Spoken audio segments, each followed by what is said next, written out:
Hey everybody, and welcome to Leia's Lair. In this episode, I'll be going over the different ranks and branches a Sith can follow and their specializations.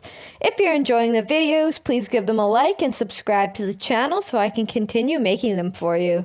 Before Darth Bane and the Rule of Two, there was the Sith Empire. The Sith Empire had many rankings. The lowest member of the Sith were the Sith Minions. In most cases, they were not even Force-sensitive. This level included Sith Cultists. They would praise and practice the Sith teachings, often worshipping one or more ancient Sith Lords.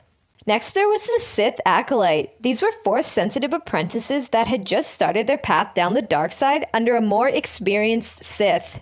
Then there were two classes of mid-level Sith. The first was the Sith Warrior. Warriors were combat specialists and were entrusted with the task of destroying the Empire's enemies. They were trained to rely on emotions of fear, anger, and hatred to improve their connection to the dark side.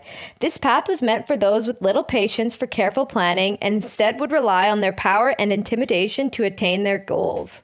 There were two specializations within the Sith Warrior class, the Sith Juggernaut, which would rely on stamina and brute force in combat, and the Sith Marauder, which would focus on speed and efficiency. The opposite classification to a Sith Warrior would be known as the Sith Inquisitor. Inquisitors were powerful Force wielders and would operate mostly in the upper echelons in political circles. They would experiment with forbidden powers that could be used to survive, excel, and seize power. This path was meant for those who would rather use their manipulative genius to attain their goals. There were two specializations within the Sith Inquisitor class. The Sith Sorcerer would focus on having the greatest level of Force abilities, and the Sith Assassin, being more subtle, would focus more on stealth tactics and mind tricks to help them remove high-profile targets.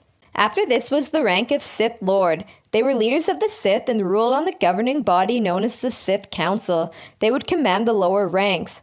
Although they did not enter combat as much as the lower-ranking Sith, they were the most fearsome of the Sith as they would be the keepers of their greatest secrets and had the abilities to wield greater powers of the Force. Finally, there was the Dark Lord of the Sith. This was originally a title only given to the sole ruler of the Sith Empire. Although with the constant power struggle for the leader of the Sith Empire, there were many cases where more than one would declare themselves Dark Lord of the Sith. And there you have it, the different ranks and branches a Sith could follow and their specializations. Thanks for watching, everyone.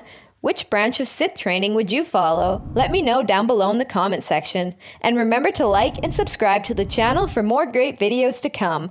I hope to see you all again in Leia's Lair.